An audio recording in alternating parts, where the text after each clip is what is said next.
राधे राधे दोस्तों। आज मैं आपको एक बहुत अच्छी कहानी सुनाने वाली हूँ। अगर आपको मेरी कहानी अच्छी लगे तो मेरे चैनल को लाइक, सब्सक्राइब और शेयर जरूर करना। एक नगर में चंदन नाम का एक व्यक्ति रहा करता था। वह बड़ा ही मेहनती था। उसके 7 बेटे थे। वह भी अपने पिता की तरह खूब मेहनती थे।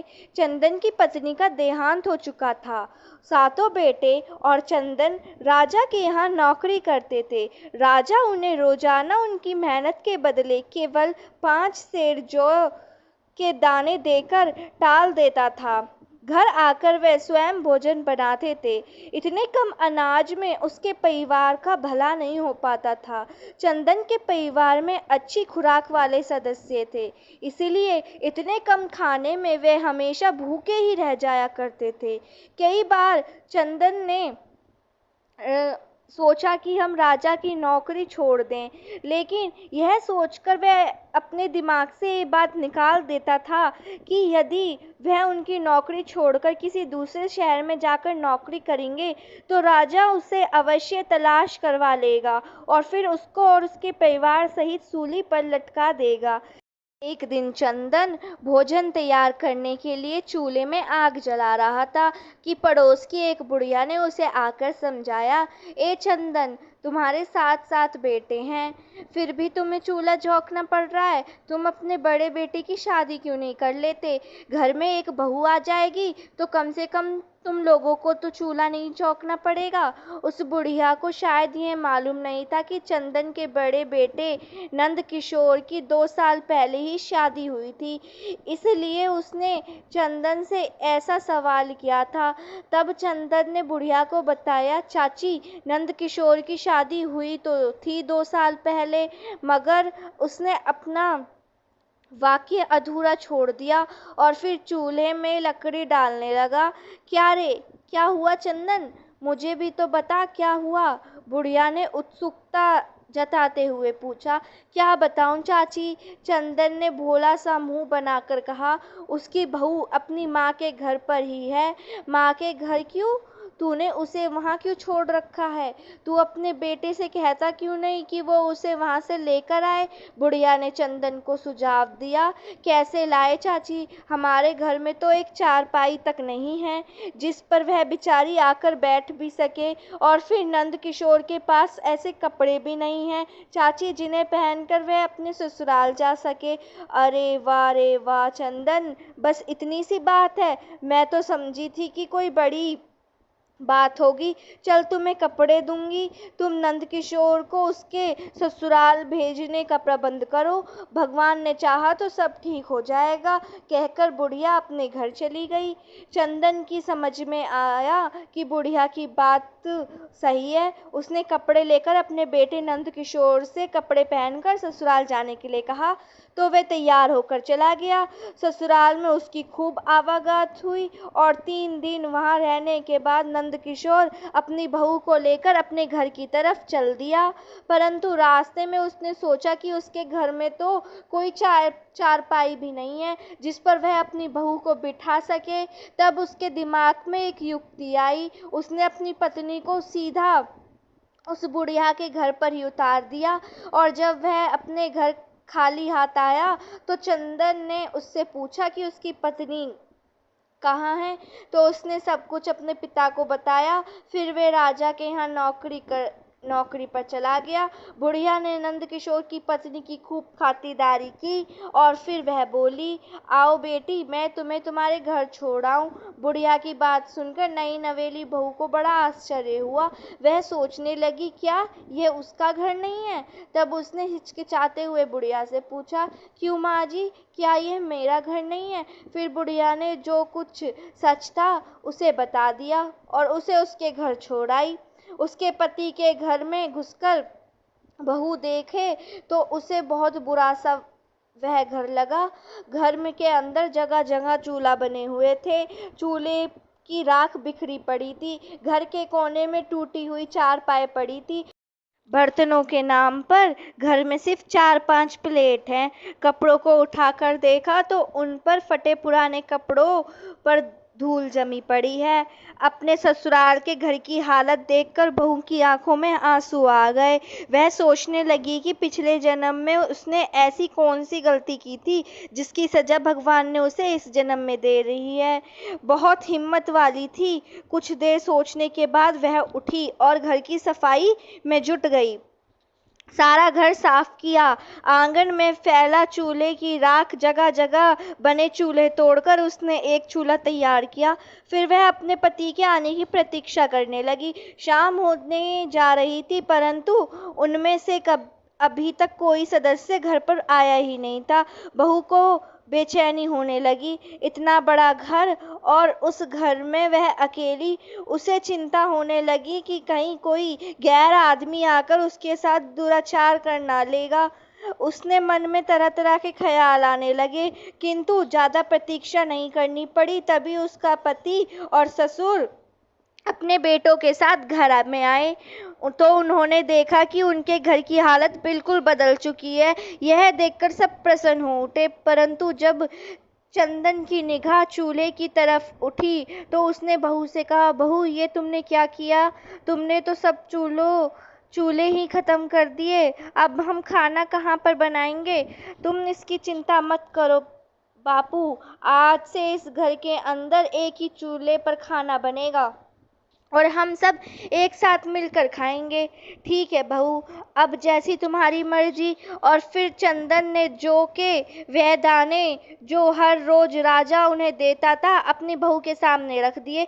इतने कम भोजन को देखकर बहू ने पूछा, क्या राजा आपको केवल इतने ही जौ देता है? हाँ बेटी, चंदन ने बताया, राजा जो कुछ देता है वह हम ले आते हैं। राजा की बात टालने की हिम्मत नहीं है हम में बेटी।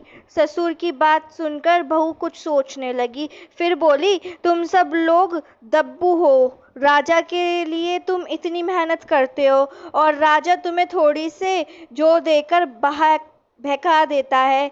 कल तुम उससे कहना कि वह इससे 3 गुना जौ दे तो हम काम करेंगे। उसको जरूरत होगी तो तुम लोगों से काम कराएगा। और सुनो, तुम डरना मत। नंद किशोर ने कहा, भाग्यवान, तुम नहीं जानती राजा को। हमारी बात सुनकर वह हमारी जुबान कटवा देगा। तुम चोरी तो नहीं कर रहे हो, तुम झूठ तो नहीं बोल रहे हो, अपने हक उससे मांग रहे हो। और जो अपना हक नहीं मांग सकते वह कुछ नहीं कर सकते। तुम मेरी बात मानो, राजा से कल तुम यही बात कहना तो सही। राजा जी तुम्हें कुछ नहीं कहेंगे। बस चंदन ने बहू को आश्वासन दिया कि वह ऐसा ही करेगा जैसे वह कह रही है। और फिर अगले दिन रोज पूरे दिन काम करने के बाद राजा ने उन्हें जौ दिए तो चंदन ने उसे 3 गुना जौ देने के लिए कहा। राजा ने कोई प्रतिवाद नहीं किया और उन्हें 3 गुना मात्रा में जौ दे दिए। वह खुशी खुशी अपने घर वापस आए। बहू के सामने उन जौ को रख बहू ने देखा कि जौ कल से 3 गुना अधिक है, तो उसने पूछा, क्या राजा ने तुम्हें कुछ कहा तो नहीं? नहीं बहू, उन्होंने तो चुपचाप हमें 3 गुना जौ दे दिए। चंदन ने बताया। बहू जौ लेकर पिछले दिन की भांति बूढ़ी के घर गई और उन्हें पीस लाई। फिर उसने रोटी सब्जी बनाकर परोसी। खाना खाकर सबने बहू को दिल से दुआ दी। देवरों ने भाभी की खूब प्रशंसा की। बहू होशियारी थी, वह अक्ल से काम लेती थी। राजा द्वारा दिए गए जौ में से वह आधे जौ बचाकर रख देती थी। 1 हफ्ते उसने यही काम किया। फिर अगले दिन उसने अपने पति से कहा, ए जी सुनो, आज तुम राजा से कहना कि इतने जौ से हमारा काम नहीं चलता। वह कुछ ना कुछ जौ की मात्रा और बढ़ा दें। शाम को काम से निपटने के बाद बाप बेटे राजा के पास गए और उसके सामने अपना प्रस्ताव रखा तो राजा ने बिना भूपटक के जौ की मात्रा फिर 3 गुनी कर दी। वह जौ लेकर घर आए तब बहू ने जौ को देखकर अपने ससुर से कहा, बापू, तुम लोग कल से राजा के यहाँ काम करने नहीं जाओगे। फिर हम क्या करेंगे बेटी, और क्या खाएंगे? बहू की बात सुनकर चंदन ने आश्चर्यचकित होकर पूछा, मैंने काफी अनाज बचा कर इकट्ठा कर लिया है। तुम लोग बाजार में कोई दुकान देख लो और उसमें अनाज बेचने का काम शुरू करो। भगवान ने चाहा तो हमारे पास सब कुछ हो जाएगा। बहू की बात चंदन की समझ में आ गई। दूसरे दिन उसने बाजार में एक दुकान का प्रबंध कर लिया। उसमें बहू द्वारा बचाया गया अनाज के अनुसार बेचना शुरू कर दिया। शुरू शुरू में तो दुकान पर कम ही ग्राहक आए, लेकिन फिर उनकी दुकान चल निकली। दुकान चलती देख चंदन तथा उसके बेटों की खुशी का ठिकाना ना रहा। वे घर के लिए भी कुछ न कुछ सामान जुटाने लगे। एक दिन बहू ने अपने ससुर से कहा, पिताजी तुम रोजाना घर पर खाली हाथ चले आते हो, तुम्हारी ये बात अच्छी नहीं है। रास्ते में जो कुछ मिला करे उसे उठा कर ले आया करो। ससुर ने बहू की बात गांठ बांध ली और अगले ही दिन वह रास्ते में पड़ी किसी भी वस्तु को छोड़कर नहीं आता था। रास्ते में यदि उसे कोई कागज भी मिलता था तो वह उसे भी छोड़कर नहीं आता था, और बहू उन सब चीजों को घर के एक कोने में जमा करती रहती थी। चंदन रोजाना कुछ ना कुछ लेकर घर में घुसता था, किंतु आज उसे रास्ते भर कुछ ऐसी वस्तु दिखाई नहीं दी जिसे उठाकर वह अपने घर ले जा सके। वह एक जगह खड़ा होकर सोचने लगा। अचानक उसकी नजर रास्ते के किनारे पड़े एक मरे हुए सांप पर पड़ी। वह झपट रहा था। उसके पास पहुंचा। उसने देखा सांप वाकई मर चुका है। उसने सोचा कि वह उसे ही मरे हुए सांप को उठाकर अपने घर ले जाएगा। यदि वह घर में कुछ भी लेकर ना घुसा तो उसके बेटे की बहू कहीं उसे नाराज ना हो जाए। वह चंदन ने एक लकड़ी पर उस सांप को टांग लिया और उसे ही अपने घर ले आया। बहू ने जब अपने ससुर के हाथ में मरा हुआ सांप देखा तो वह उछल कर बोली, अरे यह क्या है, उठा लाए पिताजी। फिर कुछ सोचने के बाद वह बोली, खैर कोई बात नहीं, अब आप इसे ले आए हो तो छत पर फेंक दो। चंदन ने उसको तुरंत छत पर फेंक दिया। ये संयोग ही था कि एक चील रानी का हार अपनी चोंच में दबाए उड़ रही थी। उसने छत पर सांप देखा तो वह तुरंत वहां उतर आई। चील ने हार तो छत पर ही फेंक दिया और सांप को अपनी चोंच में दबाकर आकाश में उड़ गई। दोपहर को जब बहू छत पर कपड़े सुखाने चढ़ी तो हीरो का हार देखती ही उसकी आंखें आश्चर्य से फटी की फटी रह गईं। उसने हार को उठा लिया और नीचे आकर उसे एक संदूक में सुरक्षित जगह रख दिया। उसी दिन नगर में मुनादी हुई कि एक चील रानी का हीरो का हार लेकर उड़ गई है। जिस किसी व्यक्ति को वह हार मिल जाएगा उसे राजा के दरबार में पहुंचा दें, राजा उसे मुंह मांगा इनाम देंगे। जब ये बात बहू को पता चली तो उसने हार के बारे में किसी को कुछ नहीं बताया। नगर के सभी लोगों की जुबान पर रानी के हार की चर्चा थी, लेकिन हार भी अभी तक नहीं मिला था। अगले दिन राजा ने पुनः नगर में ऐलान करवाया कि रानी का हार अभी तक किसी के भी द्वारा नहीं मिला है। यदि किसी को मिले तो हमें राजा को जरूर बताएं। तो वह तुरंत दरबार में आकर निडर से राजा को बता दीजिए। एक ऐलान भी नंद किशोर की बहू ने सुना। फिर वह जब शाम को उसके पति, ससुर और देवर सब घर में आए तो बहू ने जिक्र किया, क्या वास्तव में रानी का हार चील लेकर उड़ गई है या राजा की कोई चाल है? बहू की बात सुनकर चंदन ने कहा, नहीं नहीं बहू, राजा इतना झूठा नहीं है, हम उसे जानते हैं, वह झूठ नहीं बोल रहा है। वास्तव में चील लेकर उड़ गई है। और फिर आज तो उसके ज्योतिषों ने बताया कि हार किसी की छत पर है। नहीं पिताजी, ज्योतिषी झूठ बोलते हैं। हार राजा के महल के पीछे कूड़े के ढेर में दबा हुआ है, मिलेगा।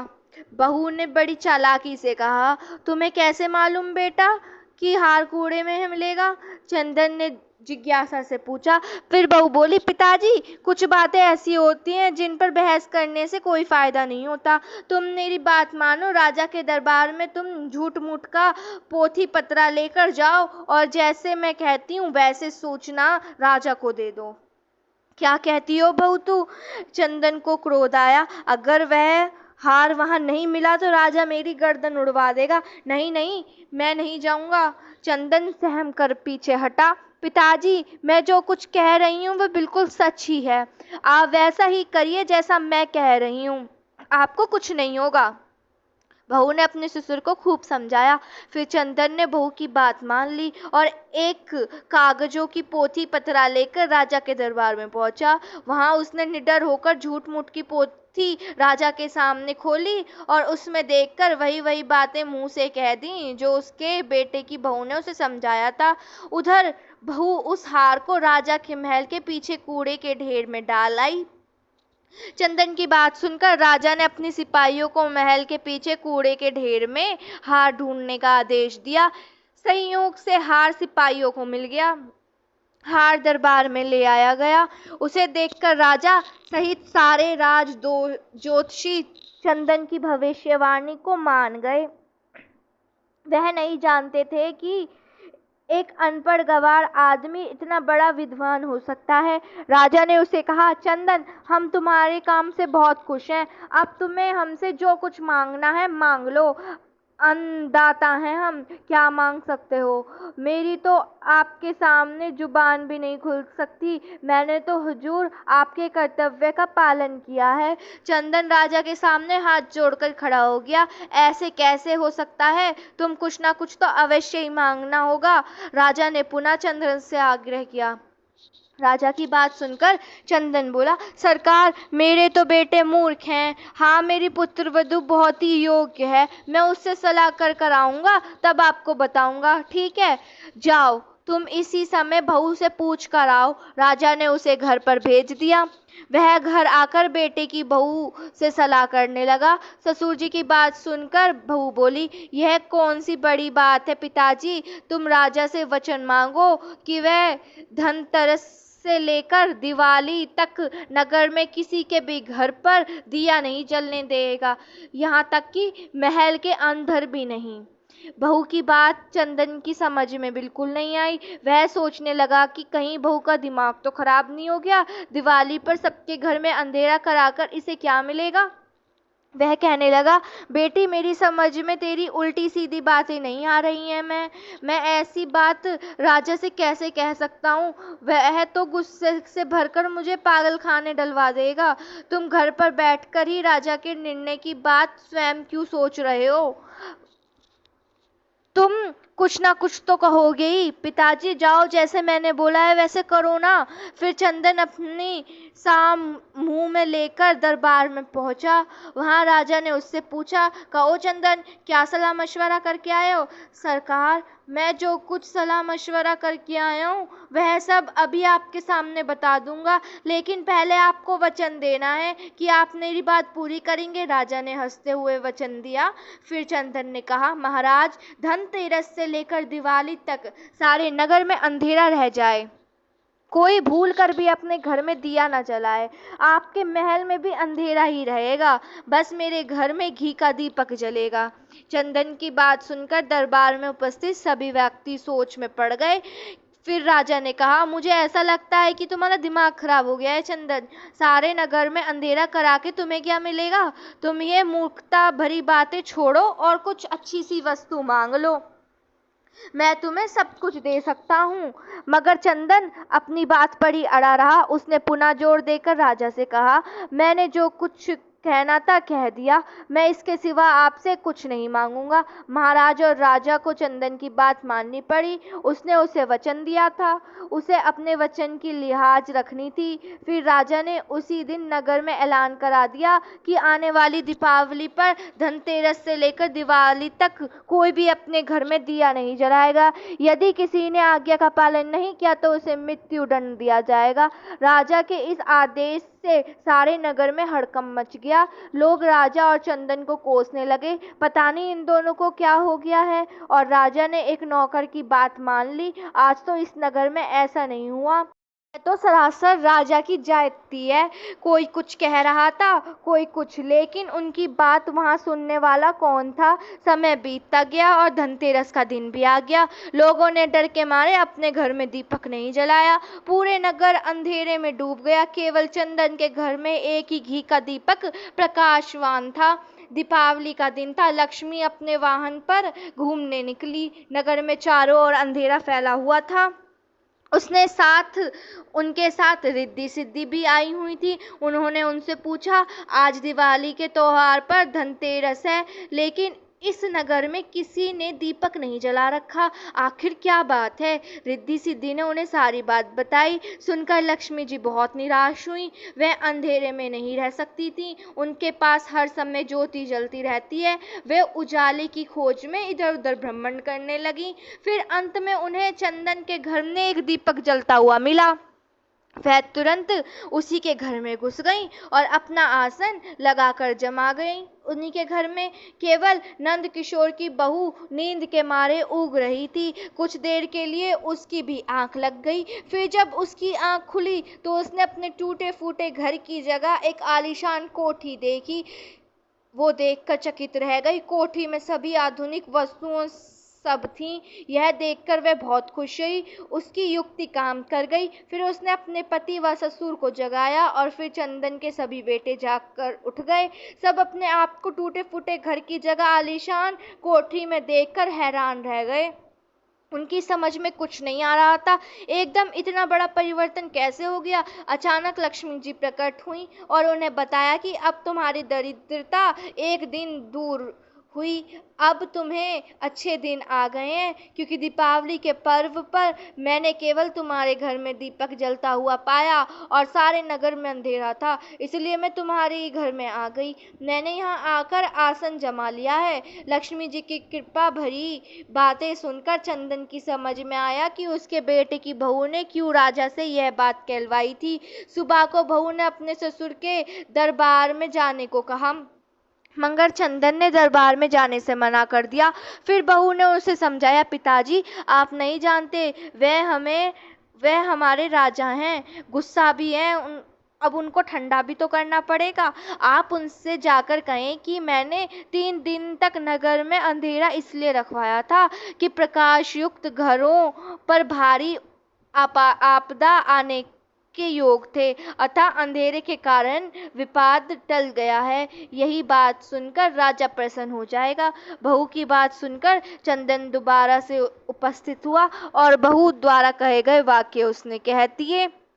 उसकी बात सुनकर राजा वास्तव में ही बहुत ज्यादा प्रसन्न हो गया। चंदन को राजा ने बहुत सारा धन देकर फिर विदा कर दिया। अब वह अपनी बहू की होशियारी और बुद्धिमानी और चतुरता से बहुत ही ज्यादा खुश हो गया और खुशी खुशी अपने दिन बिताने लगा।